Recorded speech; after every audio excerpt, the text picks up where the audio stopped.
दिनसम्म रिपोर्ट्स क्लबका अध्यक्षज्यूलाई मलाई पनि बोलाएर अहिले यो देशको समस्या पेट्रोलियम क्षेत्रको समस्या सम्बन्धी अवगत गराउने मौका दिनुभयो, त्यसको लागि धन्यवाद दिन चाहन्छु।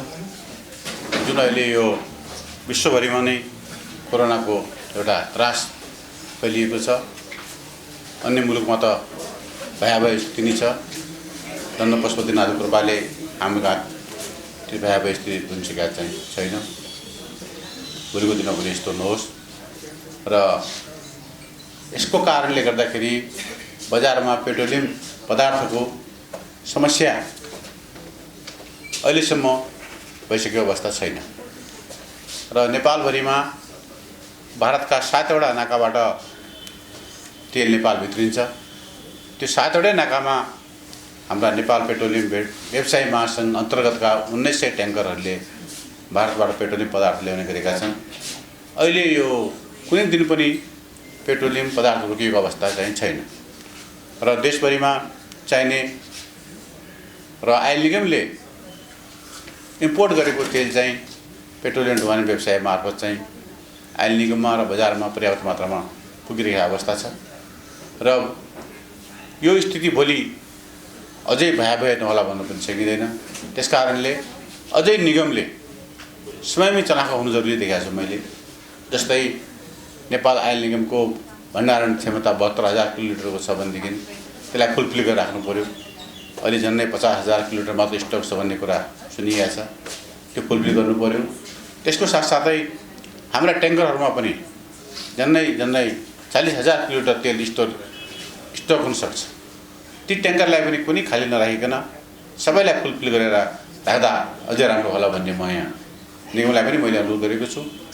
पत्रकार मार्फत पनि पुनः म यहाँ अनुरोध गर्न चाहन्छु र अहिलेको अवस्थामा चाहिँ हाम्रो यो भण्डारण भनेको 7 दिनलाई पनि पुग्दैन। हाम्रो आयल निगमको भण्डारण छ, इम्पोर्टकै भरमा हामीहरूले बस्ने हो र त्यसको साथसाथै यो अहिले निगमले बढी पेट्रोलियम पाइपलाइनबाट तेल ल्याउनलाई पहल गर्नु पर्यो। त्यो पाइपलाइनबाट तेल हामीहरूले विभिन्न ठाउँहरूमा पठाउने गरेका पनि छौँ, अझै बढाउनु पनि पर्यो र अहिले के भयावह स्थिति भइरहेको अवस्था यहाँ छैन। यो कुरा यहाँहरू मार्फत म सबै उपभोक्ताहरूलाई पनि जानकारी गराउन चाहन्छु। धन्यवाद। अरू के छ भने साथीहरूको केही जिज्ञासा केही छ भने कसो म उत्तर दिन्छु।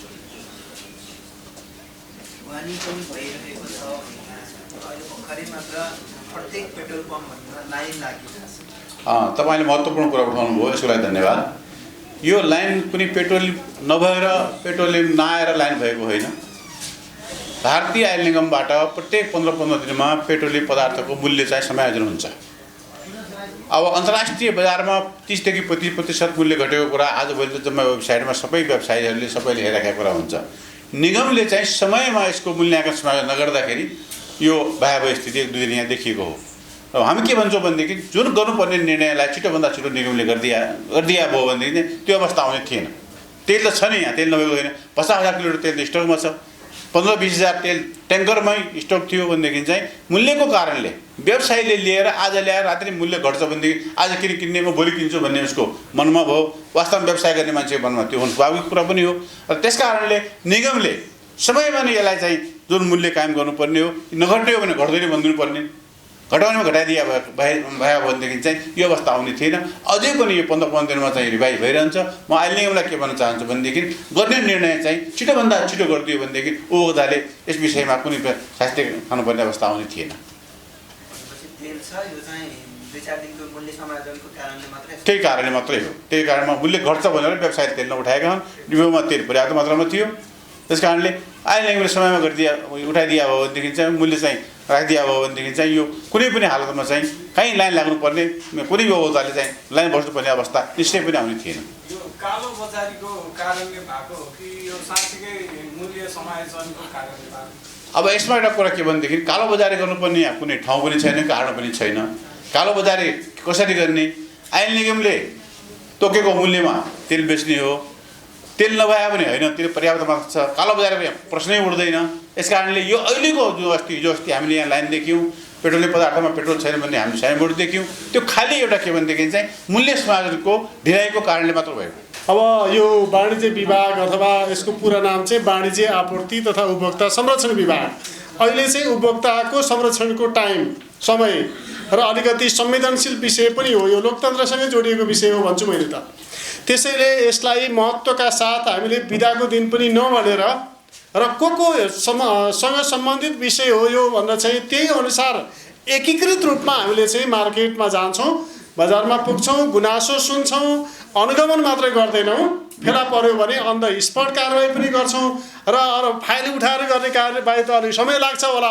अन द स्पट जरिवानाको कुरालाई हामीले चाहिँ बढाएर लगेका छौँ। मास्कमा मात्रै पनि 30 लाख प्लस हामीले जरिवाना गर्नु परेको छ। यस्तो गर्न नपरेको भए हुन्थ्यो, तर चाहिँ त्यस्तै खालको व्यवहार गैर व्यवसायिक खालको चाहिँ चरित्र बजारमा देखिएपछि हामीले गर्न बाध्य भयौँ।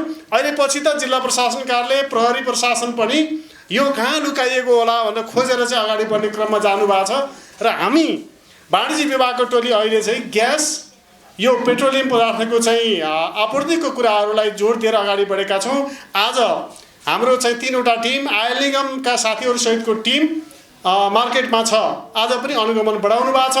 आज मैले भर्खर सुने, आज चाहिँ पेट्रोलियम पदार्थको अभाव छैन, जति मागे पनि पाइएको छ भनिएको छ। यहाँहरू पनि पुग्नुभयो होला फिल्डमा। अब ग्यासमा चाहिँ केही वितरण प्रणालीमा अलिकति अप्ठ्यारो देखिएको छ। टोटलमा नेपालभित्रिने क्रम बढेको देखियो, अहिले सुरेन्द्र सरले भन्नुहुनेछ। तर वितरणमा चाहिँ कहीँ कतै ग्राहकले होल्ड गरेकै कारणले सिलिन्डर चाहिँ घरमै भएको कारणले समस्या भएको हो कि भन्ने चाहिँ हाम्रो आशंका छ।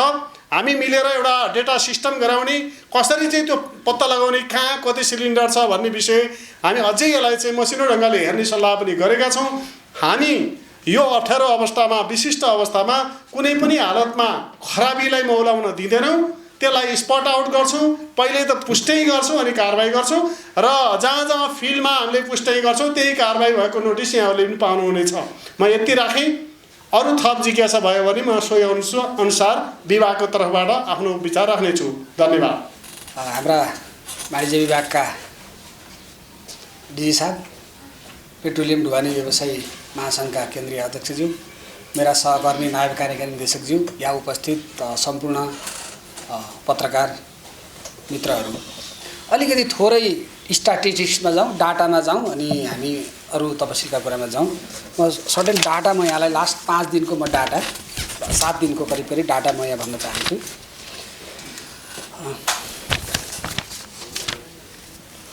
मैले 28 गतेदेखि हिजोको दिनसम्म देशभरिमा कति पेट्रोलियम पदार्थ बिक्री गर्यो। मैले इम्पोर्टको कुरा गर्दिनँ, किनभने इम्पोर्टमा कुनै रेस्ट्रिक्सन छैन। हाम्रा गाडीहरूले, हाम्रो खगेश्वरजी यही हुनुहुन्छ, उहाँहरूले जति ट्याङ्कर दिनुहुन्छ त्यति नै ट्याङ्कर हामीले पाइपलाइनबाट आउने ठाउँमा पाइपलाइनमा, भारतबाट आउने ठाउँमा भारतमा हामीले केही हेरेका छैनौँ, सप्लाई मात्रै हेरेका छौँ। अहिले तपाईँलाई एउटा महत्त्वपूर्ण जानकारी पनि म के दिन चाहन्छु भने यो पेट्रोल जुन हिसाबले बढ्यो, हाम्रा गाडीहरू जहाँ छन् त्यहाँबाट ल्याउने रणनीति अन्तर्गत भैरवाबाट पनि हामीले पेट्रोल ल्याउनलाई चाहिँ हामीले चाहिँ निर्देशन दिइसकेको अवस्था छ। यो किन हो भने यो जुन अत्याधिक माग बढेर आएको छ, यसलाई हामीले जसरी पनि निराकरण गर्नु छ। र यो निगमको मान्यता के हो भने डिमान्ड र सप्लाई हामीले मिट गर्नै पर्छ।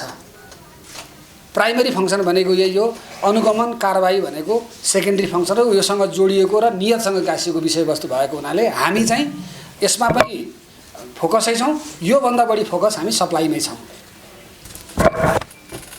र 29 गते 5374 किलोलिटर भनेको 5,37,000 लिटर, म किलोलिटर भन्दा 1000 × 1000 गर्दा लिटर हुन्छ, त्यति लिटर हामीले देशैभरिमा डिजेल बेचेका थियौँ भने 1896 भनेपछि 1,80,000 लिटर चाहिँ हामीले पेट्रोल बेचेका थियौँ। अर्को दिन 29 गतेको दिन हामीले 4,936 लिटर डिजेल बेचेका थियौँ, 2,119 लिटर पेट्रोल बेचेका थियौँ। 30 गते 7,161 किलोलिटर, 7 लाख लिटर, हेर्नुहोस् कति जम छ। 5,300बाट 7,000 पुग्यो थर्ड डेमा भने पेट्रोल हाम्रो त्यो दिन 2,020 किलोलिटर। अर्को दिन शनिबार थियो, थोरै बेचियो, नगन्य छ, 296 किलोलिटर डिजेल र 116 किलोमिटर पेट्रोल एउटा मात्रै हामीले डिपो खोलेका थियौँ त्यो दिन। त्यस्तै गरी 5,728 किलोलिटर डिजेल र 2,150 किलोमिटर पेट्रोल यो चाहिँ 2 गते हामीले बेचेका थियौँ भने हिजो 1896 लिटर पेट्रोल 5374 किलोलिटर डिजेल हामीले बेचेका थियौँ। र यो डाटा र स्ट्याटिस्टिक्स हेर्दाखेरि व्यवसायीले पनि किन्न कन्जुसाइ गरेको देखिँदैन।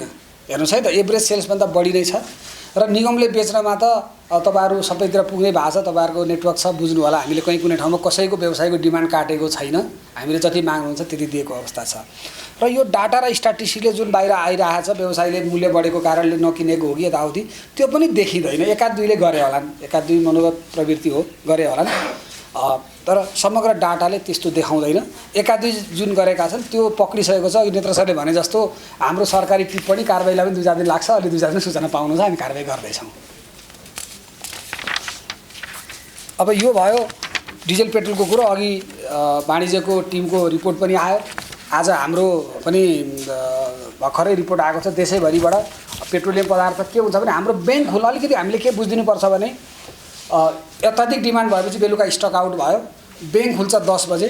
ब्याङ्कको भौचर हामी फोनको भरमा अथवा कुनै नगद प्राप्तिको प्रमाणको बेगर हामीले कुनै पनि कारोबार गर्न मिल्दैन, सरकारी संस्था भएको हुनाले। त्यसैले 10 बजे ब्याङ्क खुलेर ब्याङ्कमा विक्रेताले पैसा हालेर त्यो भौचर निगममा पुर्याएर गाडी लोड भएर आउँदा कम्तीमा पनि हामीलाई 12 बजेभन्दा अगाडि हामीले लोड निकाल्न सक्ने स्थिति हुँदैन, जति नै हतार गरे पनि। त्यसैले हिजो बेलुकै धेरैजसो पम्प ड्राई भएको कारणले गर्दा अहिले बिहानको सर्टेन मलाई लाग्छ 1 बजेको समय 1:30 बजेको समयसम्म अलिकति पेनिक भएकै छ। अलिअलि त्यो स्टक नभएको थियो भने अहिले सबै पम्पमा तेल पुग्ने क्रम पुगिसकेको छ धेरैजसोमा र केही पम्पमा पुग्ने क्रममै रहेको छ। त्यसो भएको हुनाले मलाई लाग्छ आज बेलुकादेखि जसले जति लानुहुन्छ यसको अर्थ घरमा नलगिदिनुहोस्, प्रज्वलनशील हो, आफ्नो भेहिकलमा जति हुन्छ त्यति गर्नुहोस्। यहाँ कुरा आइरहेछ, बुझिराखेको छ, पम्पका साथीले भनिराख्नु भएको छ ग्यालेनमा आउँछन् के गरौँ भनेर। प्लिज यो चाहिँ हामी यही आजको कार्यक्रमबाटै तपाईँहरू यो हिसाबको सन्देशहरू पनि भनिदिनु होला। यो चाहिँ एकदमै नराम्रो विषयवस्तु हो। घरमा बस्ने, क्वारेन्टाइन छु भन्ने, दिनमा 4 पल्ट चुला बाल्ने, स्टोभ बाल्ने, अनि पेट्रोलियम पदार्थ घरमै राखेपछि के होला हाम्रो, त्यो चिज चाहिँ एकदमै हामी सबैले बुझिदिनुपर्छ। अब म गएँ ग्यासकोतिर, जुन चाहिँ सर्वाधिक चासोको विषय छ।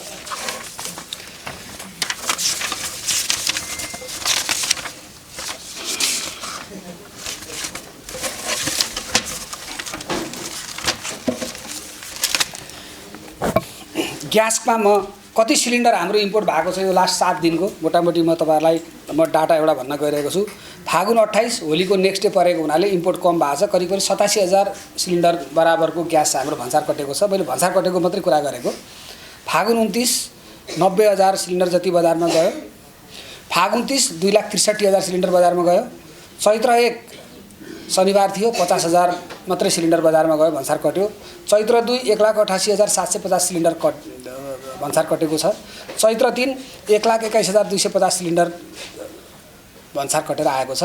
आजको डाटा आइसकेको छ र आजको डाटामा पनि 2 लाख प्लस सिलिन्डर आउने भन्ने मलाई प्रारम्भिक रिपोर्ट आएको छ। अब यो ग्यासको अलिकति म थोरै यो ग्यासको पेट्रोलियम पदार्थको डिमान्डलाई कुनै पनि समस्या छैन। जति भए पनि हामीले पाइपलाइनले थेकेसम्म पाइपलाइनबाट हामी ल्याउँछौँ भने इन्डियाको जुन पोइन्टबाट दिन्छ त्यो पोइन्टबाट कुनै पनि डिमान्ड ल्याउनलाई हामीलाई समस्या छैन। खालि हामीसँग ट्रक चाहिँ हुनु पर्यो, टिटी हुनु पर्यो। अब अहिले हामीले टिटीलाई म्याक्सिमम मुभमेन्ट गरेको अवस्था छ। अब म अलिकति यो वर्ष यो हाम्रो ग्यासको डिमान्डको प्रक्रिया भनेको चाहिँ हामी व्यवसायीसँग अर्डर माग्छौँ। पहिला तपाईहरुले कति सिलिन्डर ग्यास बेच्नुहुन्छ, कति मेट्रिक टन ग्यास बेच्नुहुन्छ भनेर हामीले महिना सुरु हुनुभन्दा 1 हप्ता अगाडि उहाँहरूलाई हामीले अनुरोध गर्छौँ र उहाँहरूले एउटा डिमान्ड फारम दिनुहुन्छ उहाँहरूले।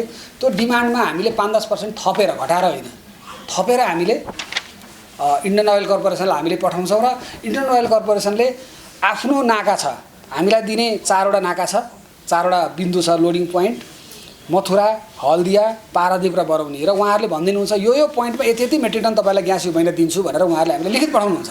हेर्नुहोस् है त, त्यो लिखित पठाइसकेपछि हामीले पिडिओ भन्छौँ, प्रोडक्ट डेलिभरी अर्डर। त्यो उहाँहरूले मागे अनुसारको हामीले पिडिओ हामीले दिन्छौँ। पिडिओ दिँदाखेरि हामीले 10 बुलेट, 5 बुलेट, 15 बुलेट कति हुन्छ एकैपल्ट हामी दिँदैनौँ। एकैपल्ट दियो भने फेरि त्यहाँ क्यु छिटो सबै गाडी एकैपल्ट ल्याउनमा जान्छन्। त्यसो भएको हुनाले हामीले डेट वाइज पिडिओ हामीले जारी गर्छौँ। हेर्नुहोस् है त, अनि त्यो पिडिओ उहाँ लिएर गइसकेपछि त्यसको आधारमा ग्यास लोड भएर आउँछ। अब कति ग्यास हाम्रो खपत हुन्थ्यो, हामीले कति माग्यौँ भन्ने विषयवस्तुमा जाउँ हामी। हाम्रो सालाखाला एभरेज खपत भनेको यो महिनालाई विगत वर्षौँदेखिको ट्रेन्ड हेर्दा र हामीले यो हेर्ने ट्रेन्ड भनेको चाहिँ फेरि यो बिजुली आयो क्वान्टिटी घट्यो यो भन्ने होइन। बिजुली आएको छैन, हाम्रो माग घटेको छैन भन्ने हिसाबको डिमान्ड एकदम खुला छाती राखेर खुला हृदय राखेर हामीले गरेको डिमान्ड अनुसार करिब 38,000 मेट्रिक टन ग्यास यो महिना चाहिन्छ भन्ने हाम्रो प्रारम्भिक प्रक्षेपण थियो। अलिकति थोरै हामीले प्लानिङ पनि अलिकति राम्रै हिसाबले गऱ्यौँ। यो कोरोनाको अलिकति चाइनामा हल्ला भइसकेको स्थिति थियो, यो भोलि सर्छ के हुन्छ भन्ने निगममा हाम्रो आन्तरिक गृह कार्य भइसकेपछि हामीले के भन्यौँ भने 45,000 मेट्रिक टन 38,000 को डिमान्ड हुँदाहुँदै पनि 45,000 मेट्रिक टन हामी मागेर पठाउँ भनेर हामीले 45,000 मेट्रिक टन हामीले मागेर पठायौँ। र उहाँहरूले हामीलाई मथुरा, हल्दिया, पारादीप र बरौनी, मथुराबाट 11,000, हल्दियाबाट 11,000, पारादीपबाट 11,000, बरौनीबाट 12,000 गर्दा जम्मा 45,000 किलोलिटर 45,000 मेट्रिक टन ग्यास ल्याउन भनेर हामीले अर्डर पायौँ। त्यो हिसाबले हामीले व्यवसायलाई पिडिओ पनि जारी गऱ्यौँ। अब आजको दिनसम्म हामीले कति ल्यायौँ भन्दा मथुराबाट 11,000 मा 6,345, यो भनेको क्यापासिटी हुन्छ, हरेक दिनको हिसाबले हुन्छ, प्रोरेटा हुन्छ, डेली हिसाबले 6,345 हामीले ल्याइसक्यौँ। यो भनेको प्रोरेटा भनेको 5,677 112% बढी हो। हामीलाई त्यहाँ अवार्ड गरेको भन्दा 12% बढी हामीले त्यहाँ ल्याइसकेको छ। त्यस्तै गरी हल्दिया 5,676 हामीले पिडिओ पाएकोमा 7,693 136%हरू 36% बढी आइसकेको छ प्रोरेटामा। त्यस्तै पारादीपमा कम आएको छ 81%। पारादीपमा कम आउनुको मतलब के हो भने पारादीप भनेको सिङ्गल वे 1300 किलोमिटर 1350 किलोमिटर पर्छ करिब काठमाडौँबाट 1350 किलोमिटर उडिसाको इस्ट कोस्टमा पर्छ। यो त्यहाँ चाहिँ जान आउनको समस्या हुन्छ र हामीले म्याक्सिमम फेरि व्यवसायीको त्यो जुन ट्याङ्करहरू हुन्छ त्यो लिमिटेड हो, त्यही पारादीप जाने हो, त्यही यतापट्टि जाने हो, त्यही व्यवसायीको। त्यसो भएको हुनाले हामीलाई डिमान्ड बढी भएको कारणले हामीले के गर्यौँ भने नजिकको पोइन्टमा फोकस गऱ्यौँ। जस्तो हामीले पारादीप पठाएको भए 2-4 गाडी ट्रिप कम आउँथ्यो। हेरौँ भने यो क्राइसिस छ, पारादीप पछि हेरौँला, अहिले चाहिँ नजिकको पोइन्टबाट हामीले ल्याइहालौँ भन्ने हिसाबले हामीले टिटीहरू नजिकको पोइन्टमा मुभ गऱ्यौँ। त्यस्तै बरौनीमा 12,000 मेट्रिक टन हामीलाई चाहिने प्रोरेटा अहिलेसम्म हिजोको मितिसम्म आउनुपर्ने 6,194, हामी कहाँ 6,987 113% बढी आइसक्यो। र टोटलमा हामीले 23,226 मेट्रिक टन हामीले यो आउनुपर्नेमा 25,649 आइसक्यो। यो 25,000 यो 110% बढी हो। यो 25,669 को फिगर म्याजिक फिगर चाहिँ कहाँबाट आयो भन्नु छ भने जब हाम्रोमा अलिकति सर्टेज भएपछि हामीले डिमान्ड फेरि एसेसमेन्ट गऱ्यौँ, व्यवसायीहरूसँग बस्यौँ। उहाँहरूले के भन्नुभयो भने 45,000 त तपाईँहरूले 38,000 को डिमान्ड 45,000 त तपाईँहरूले अर्डर गर्नुभयो, अरू 5,000 पनि एक्स्ट्रा प्लिज मागिदिनुहोस् न भनेपछि हामीले अर्को 5,000 पनि हामीले पठायौँ। र त्यही 5,000 एक्स्ट्राको हिसाबले प्रोपोर्सनेटली 50,000 मेट्रिक टनको डिमान्डलाई आधार मानेर 25,000 भनेपछि 50% ग्यास आइसकेको स्थिति छ। र यो महिना अन्तिमसम्ममा हामीले 50,000 मेट्रिक टन ग्यास दिन्छौँ। अब 50,000 मेट्रिक टन ग्यास भनेको कति हो त भन्ने कुरा गर्दाखेरि चाहिँ यो भनेको इन टर्म्स अफ सिलिन्डर मलाई लाग्छ 40 लाख 35 लाख, यो भनेको करिब 35 लाख सिलिन्डर हो। हेर्नुहोस् है त। अब हामीले कति सिलिन्डर चलाइरहेका थियौँ भन्दा हामीले चलाएको सिलिन्डर भनेको बजारमा चल्ने सिलिन्डर भनेको 28 लाख 28 लाख सिलिन्डर बजारमा हामीलाई नर्मल हिसाबमा चाहिने एभरेजमा। त्यो पनि अब गर्मी सुरु भइसकेको छ, हेर्नुहोस् त्यहाँ पनि घट्ने छँदैछ। हामीले हायर साइडमा लिइरहेका छौँ। अब हामीले कति माग्दैछौँ 35 लाख सिलिन्डर माग्दैछौँ भनेपछि 7 लाख सिलिन्डर एक्स्ट्रा हामीले यो महिना माग्दैछौँ। यसले डाटा र स्ट्याटिस्टिक्सले के देखायो भन्दा बजारमा हामीसँग अब कति सिलिन्डर छ त्यहाँ जाउँ। बजारमा हाम्रो 1,12 लाख सिलिन्डर छ। हेर्नुहोस् है त, 1,12 लाख सिलिन्डर बजारमा छ। महिनामा कति सिलिन्डर रोल ओभर हुन्छ 28 लाख सिलिन्डर रोल ओभर हुन्छ। हेर्नुहोस् है त। अब 1,12 लाख सिलिन्डर घरमा 2टा हुने मान्छेले त 2टा सिलिन्डर एउटा भर्ने बित्तिकै अर्को लग्यो चल्दैछ, 3टा हुनेले पनि अब 2टा लग्यो नि त। र बजारमा करिब हिजो व्यवसायीको पनि डाटा त्यस्तै आयो, हामीसँग पनि डाटा त्यस्तै आयो, करिब 35 लाख एक्स्ट्रा सिलिन्डर बजारमा आए हैन। अब त 35 लाख सिलिन्डरमा अब हेर्नुहोस् है त, अब समस्या हामीलाई के भइगयो भने कोसँग एउटा सिलिन्डर छ कोसँग 2टा सिलिन्डर छ। त्यो त अब छुट्याउने जादु मन्त्र हामीसँग त्यो थर्मोमिटर त छैन। हेर्नुहोस् है त, यो चिजले अहिले समस्या भएको र अहिले हामीले अनुगमन गर्ने, हामीले फेयर डिस्ट्रिब्युसन गर्ने भनेको यो 35 लाख सिलिन्डर सर्लक्क निकालेर जुन सिस्टममा भएको 28 लाख सिलिन्डर छ त्यो पहिचान गर्ने नै हाम्रो चुनौती हो। र अब हाम्रो डाइरेक्सन, हाम्रो अनुगमन र हाम्रो त्यही दिशामा केन्द्रित छ। अघि नेत्र सरले पनि सानो कुरा यही विषयमा मैले अलिकति डाटा टेक्निकलिटीबाट भने, नेत्र सरले अलिकति प्रशासकीय हिसाबले भनि पनि सक्नु भएको छ। यसमा हामी वर्कआउट गर्दैछौँ र व्यवसायीहरू सँगै स्ट्याटिस्टिक्स र डाटा भएको हुनाले व्यवसायीहरू पनि लाग्नु छ भन्नुभएको छ। अब हामी भोलिदेखि व्यवसायले गर्नुभयो कि गर्नु भने हामीले सर्टेन पोइन्ट्सहरू भनेका छौँ। नयाँ सिलिन्डर नबेच्नुहोस् तपाईँहरूले, त्यसपछिबाट फर्स्ट कम फर्स्ट सर्भिस बेसिसमा गर्नुहोस्, आफ्नो ग्राहकहरू तल्लो वर्गमा पहिचान गर्नुहोस्, कोसँग एउटा सिलिन्डर छ कोसँग दुईवटा छ त्यो चिज हेर्नुहोस्, अनि आफ्नो आउटलेटमा पनि कमसेकम चाहिनेहरूलाई त्यहाँ चाहिँ कमसेकम पनि सिलिन्डर कोही लिएर गयो मोटरसाइकलमा साइकलमा भने त्यहाँ पनि सिलिन्डर भरेर दिने एउटा मेकानिजम बनाउनु। सब चिजहरूमा कुरा भइरहेछ, कुरा भएको छ, उहाँहरूले मिलाउँदै हुनुहुन्छ, मिल्छ, हामी त्यसमा अनुगमन गर्छौँ, अगाडि बढ्छौँ। अब स्टक कति दिनलाई छ भन्ने यो एकदम कमन क्वेसन हो। म यो कमन क्वेसनमा चाहिँ ग्यासमा हामीले हात उठायौँ, हामीसँग एक दिनको पनि स्टक छैन। ग्यासको स्टक भनेको व्यवसायीको बुलेटमा जति छ त्यही स्टक हो। उहाँहरूको भनाइअनुसार उहाँहरूले खाली गरिसक्नु भएको छ, हामीसँग स्टक छैन। जुन टिटीबाट आउँछ ल्याउने फिल गर्ने पठाउने स्थिति हो। अब पेट्रोलियम पदार्थको स्टक कति छ आजको दिनमा, हिजोको दिनसम्मको डाटा पनि म तपाईँलाई भन्छु। हामीसँग जम्मा वर्केबल चालु हालतमा 67,000 किलोलिटर क्षमताको हामीसँग भण्डारण छ। त्यसमध्येमा हिजो बेलुका हामीसँग 53,750 किलोलिटर हामीसँग डिजेल पेट्रोल एटिएफ गरेर छ। यो भनेको हाम्रो क्षमताको 80% हो। यसको मैले यो तपाईँहरूलाई यहाँ अगाडि किन भन्न खोजेको भने हामीले डिमान्ड र सप्लाई मिट गरिरहेका छौँ, होइन भने यो घटिहाल्थ्यो नि त। हामीले यो स्टक चाहिँ घटाउनलाई बढाउनलाई प्रयत्न गरिरहेको अवस्था छ। अब रह्यो मूल्यको कुरो, सर्वप्रथम त हामीले के बुझ्नुपर्छ भने आयल निगमले क्रुड किन्ने होइन, हामीले किन्ने फिनिस प्रोडक्ट किन्ने हो। दोस्रो कुरो मूल्यको मेकानिजम के हो त आयल निगमको, यो पनि म यहाँहरूलाई बुझाउन म चाहन्छु। हाम्रो मूल्यको मेकानिजम भनेको 15 दिनमा हामीले एलपिजी र एटिएफ हवाई इन्धनको एक महिनामा हामीले एउटा मूल्य पाउँछौँ र डिजेल पेट्रोल र मट्टितेलमा 15 दिनको एउटा मूल्य पाउँछौँ। त्यो मूल्य भनेको चाहिँ कन्टिन्युअसली त्यो 15 दिनको पिरियडलाई हो। त्यो बिचमा भाउ घट्यो भने पनि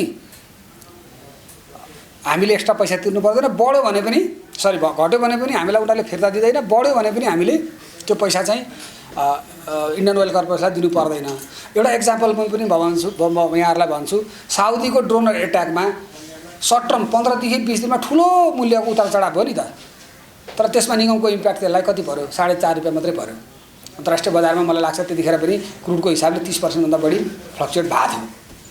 त्यो किन भयो त्यस्तो भन्दा हामीले पहिल्यै फ्युचर कन्ट्र्याक्ट भनौँ न एउटा कन्ट्र्याक्ट मार्फत हामीले एउटा फिक्स्ड हामीले एउटा मूल्य पाएका थियौँ र त्यो मूल्यमा उहाँहरूले चलाउन पाउनु भएन र हामीलाई आयल निगमले त्यसमा धेरै मूल्य वृद्धि पनि गरेन। मलाई लाग्छ 2 रुपियाँ हामीले म्याक्सिमम भाउ बढायौँ होला त्यतिखेर, 1.5 देखि 2 रुपियाँ कति बढायौँ। अब अहिले किन अब क्रुडको 64% 65% हिसाब गर्छौँ हामीले किन त फिनिस प्रोडक्ट हो नि त। फिनिस प्रोडक्टको कति क्रुडको कति पर्सेन्ट रिकभरी फिनिस प्रोडक्टमा हुन्छ भने यी विषयवस्तु भिन्दै हुन् नि, फेरि यी भिन्दै विषयवस्तु हुन्। त्यसैले हामीले मूल्य घटेर पाएको भनेको करिब 7 रुपियाँको हो है। तपाईँले वेबसाइटमा पनि हामीले अपलोड गरिदिन्छ, हामीले 7 रुपियाँका हो। र हाम्रो जुन मेकानिजम छ, हाम्रो जुन कार्यविधि छ, हाम्रो कार्यविधिले त्यसमा कार्यकारीलाई र संस्थालाई घटाउनलाई र बढाउनलाई एउटा लिमिट र अथोरिटी दिएको छ। हामीले बढाउँदा पनि 6 रुपियाँ आउँदा पनि 6 रुपियाँ कहिले बढाएको छैन नि त। 2 रुपियाँ गरेर हामी बढाउँछौँ, 2 रुपियाँ 1.5 रुपियाँ। र यो पल्ट त्यही कार्यविधि अन्तर्गत कार्यकारीको अधिकार प्रयोग गरी घटाइएको मूल्य हो र यो मूल्य भनेको हरेक 15 दिनमा बढोस् घटोस् हामीलाई धेरै नाफा चाहिँदैन भनेकै छु। एमाउन्टमा अरब देखिए पनि हाम्रो भोलम अनुसार यहाँहरूलाई म यही अनुरोध गर्छु, हामीलाई 3-4% नाफा हामीलाई वार्षिक बसिदियो भने त्यो राम्रै फिगर हुन्छ। त्यो भनेकै 8-10 अर्बको विषयवस्तु हुन्छ जुन हुन्छ। त्यो भनेको हामी एभरेज इयरली हेर्छौँ र यो जुन एक्सेस छ हामी जनतालाई पास गर्दै जान्छौँ, एउटा समय लाग्छ। यसमा अर्को फर्दर दुईवटा चिज पनि म यहाँहरू समक्ष अनुरोध गर्न के चाहन्छु भने आयल निगम भनेको करिब देशको 10% इकोनोमी हो र हाम्रो निर्णयले आयल निगम आफैमा सामर्थ्य छ, आफैमा अधिकार छ निर्णय गर्नलाई। फेरि कसैलाई सोध्नुपर्छ उता दिनुपर्छ भन्ने विषयवस्तु पनि होइन, त्यो कार्यविधिसम्मको निर्णयलाई। र हाम्रो निर्णयले कुनै पनि परियोजनाको लागत बढ्नु हुँदैन, मुद्रास्फीति बढ्नु हुँदैन र हाम्रो मूल्यको कारणले गर्दा कन्ट्रोल हिसाबले प्राइस घट्नु अथवा बढ्नुपर्छ भन्ने मान्यताका साथ हामीले मूल्य निर्धारण गर्ने गरी हामीलाई अख्तियारी हाम्रो कार्यविधि बनेको छ, नियम बनेको छ। हेर्नुहोस् है त। अब अब हाम्रो ट्रेन्ड के देखिएको छ, हामीले जुन हिसाबले मूल्य अब घटाउँदा कति घट्छ भन्ने त हामी खासै त्यस्तो इकोनोमिक्स एनालाइसिस पनि हामीले गरेको छैन, तर हामीले मूल्य बढाउँदाखेरि उपभोग्य सामग्रीको मूल्य चाहिँ प्रशस्तै बढेको छ। यो हामीले सबैले फिल गरेको विषयवस्तु हो र तेलको प्राइसमा मूल्य इन्डाइरेक्टली जोडिएको हुन्छ र त्यो मूल्य निर्धारण प्रक्रिया भनेको फेरि त्यो भनौँ न त्यो भनेको डिमान्ड सप्लाईले गभर्न गर्छ, रेगुलेसनले कमै रेगुलेट गर्छ आजको दिनमा। त्यसैले त्यो चिजलाई पनि हामीले हेर्दाखेरि चाहिँ हामीले मूल्य घटाएर फेरि तत्काल बढाउनु पऱ्यो भने हामीले हेर्ने भनेको यो टेम्पोररी एउटा बबल हो कि यो चाहिँ सस्टेनेबल हो, दिगो हो, मूल्य घटबड हो कि टेम्पोररी हो, त्यो चिज पनि हेर्नुपर्ने हुन्छ र इकोनोमिक स्टेबिलाइजेसनको लागि यो महत्त्वपूर्ण विषयवस्तु हो। यति भन्दै यहाँहरूका केही थप जिज्ञासाहरू भए म त्यसको उत्तर दिने नै छु। धन्यवाद। Thank you so much sir. कार्यकारी निर्देशकज्यू, हाम्रो सञ्चालक समितिका सदस्यज्यू पनि हुनुहुन्छ र वाणिज्य उपभोक्ताका महानिर्देशकज्यू पनि छ र उपस्थित सम्पूर्ण पत्रकार साथीहरू। प्राइसिङमा अलिकति म फाइनान्सको स्टुडेन्ट नै भनौँ र सिए पनि भएको नाताले यो प्राइसिङमा हाम्रो दुईवटा फ्याक्टरले काम गर्छ। पहिलो क्रुड अइलको जुन सबैजनाले हामी हेरिरहेका हुन्छौँ, अर्को छ हाम्रो डलर एक्सचेन्ज रेट। यो जुन अहिले भन्नुभएको छ नि क्रुड अइल यति घट्यो भने ठ्याक्क डलर पनि 112-13 मा चलिरहेको डलर 119 पुगेको छ। आजको पनि पत्रिका हेर्नुभयो भने जबकि क्रुड अइलको 1 रुपियाँ तलमाथि हुँदा 33 पैसा मात्रै लिटरमा इम्प्याक्ट पर्छ भन्ने औसतमा $1 यदि बढ्यो भने 77 पैसा पर लिटरमा हाम्रो बढेर आउँछ। यो चाहिँ डाइरेक्टली मात्रै हामी क्रुड हेऱ्यो भने हामी कतै नजिक, आजको नयाँ पत्रिकामा पनि त्यो कुरा आछ। यो अलिकति कता कता एनालाइसिस त हो तर त्यो पर्फेक्ट डाटा चाहिँ होइन। क्रुड अइल सँगसँगै डलरको र किनभने पेमेन्ट नै हुने र प्राइसिङ हुने नै त्यहाँ क्रुड अइलको प्राइस तोक्दा पनि त्यहाँ US डलरमै तोक्या हुन्छ। हामी 112 मा चलिरहेको क्रुड अइल ठ्याक्क 10 दिन अगाडि अहिले त्यो 119 मा आइरहेछ डलरको एक्सचेन्ज रेट। त्यो अनुसारको अलिकति डाटा त्यहाँ नयाँ पत्रिकामा आज छापिएको पनि छ। खाली क्रुडको एनालाइसिस गरेकोले अलिकति यो मलाई भन्ने मन लाग्यो। अर्को कुरा टोटल प्राइसिङमा मानौँ न पेट्रोलको प्राइस आजको मितिमा हामीसँग 105 रुपियाँमा हामी दिन्छौँ भने 60% कस्टिङ चाहिँ हाम्रो डाइरेक्ट क्रुड अइल्स र फिनिस्डको आइरहेछ भने त्यसमा नियर अबाउट 35% देखि 32% नेपाल सरकारको राजस्व छ। यो फेरि राजस्व बढी भयो भन्न खोजेन। इन्डियामा यदि आजकै पनि वेबसाइटमा गएर हेर्नुभयो भने इन्डियामा बेस प्राइस जुन फिनिस्ड प्रोडक्टको छ ट्याक्स बाहेक भन्ने 28 रुपियाँ 28 पैसा उसको पर लिटर कस्टिङ आउँछ, जसमा भारत सरकारले त्यहाँ 37 रुपियाँ 28 रुपियाँको कस्टमा 37 रुपियाँ ट्याक्स जोडेछ र त्यो प्राइसमा थप डिलर कमिसन जो 3 रुपियाँ 54 पैसा जोडेर 69 रुपियाँ 59 भएको छ। त्यो जतिको ट्याक्स अहिले नेपालमा अझ छैन र आजको मितिमा बोर्डरमा रक्सौलमा त्यही किन्नुभयो पेट्रोल र आज आएर वीरगञ्जमा तपाईँ त्यही किन्नु भने 15 रुपियाँ सस्तो पाउनुहुन्छ नेपालमा। यो मेन चाहिँ ट्याक्सकै कारणले हो। एक त टोटल कस्टिङमा हामी आजकै मितिमा पनि लगभग 28 को नेपाली करेन्सी झन्डै 45 रुपियाँ नेपालीमा हामी पाएछौँ। जुन अहिलेको प्राइसिङ आएछ हिजो हामी मूल्य समायोजन भयो 45 रुपियाँमा नेपाल सरकारलाई 43 रुपियाँ हामी ट्याक्स हामी पनि तिरेछौँ, जबकि इन्डियामा 28 रुपियाँको कस्टिङमा 37 रुपियाँ ट्याक्स छ। कस्ट भन्दा अझ बढी ट्याक्स छ भनेपछि यो पेट्रोलियम सेक्टर नै कस्तो बिजनेस छ भने नेपाल इन्डियामा मात्रै होइन सार्कमै र वर्ल्डमै सरकारको टोटल रेभेन्यूमा यसले ठुलो, सरले पनि भन्नुभयो इकोनोमीमा यसले ठुलो कलेक्सन गर्छ र फिक्स्ड कलेक्सन हो। जुन राजस्वको टार्गेटहरू पनि फिक्स हुन्छ भने अरूमा चाहिँ फ्लक्चुएसन हुन्छ। यो प्राइस फेरि जति तलमाथि भए पनि यो हाम्रो क्वान्टिटी बेस ट्याक्स हो। मूल्य जति बढे घटे पनि यति लिटर ल्याएपछि यति लिटर हामी ट्याक्स तिर्छौँ। त्यो हिसाबले चाहिँ जुन हजुरहरूको एनालाइसिस हुन्छ नि यति घट्यो भने यति नै त्यो रेसियोमा घट्नुपर्छ भनेर त्यो हिसाब चाहिँ मिल्दैन।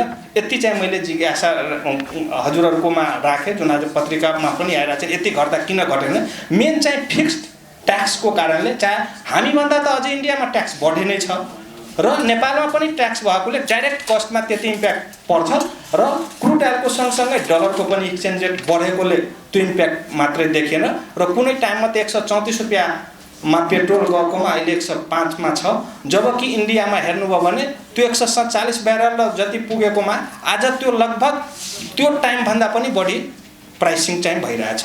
अहिले म यति नै भने धन्यवाद।